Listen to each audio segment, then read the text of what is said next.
El Broadband for Business, que será el tema sobre el cual se focalizará Expo Home en el 2010, es un tema de primordial relevancia porque está orientado particularmente hacia banda ancha y específicamente banda ancha aplicada a los negocios.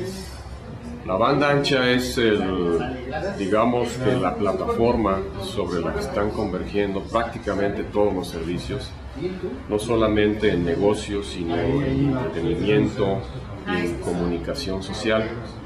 Y me da mucho gusto que hayan definido este tema como el central de la futura exposición. Estoy seguro que atraerá la atención y el interés de muchos participantes, tanto de negocios como institucionales, y enhorabuena por haberlo definido así.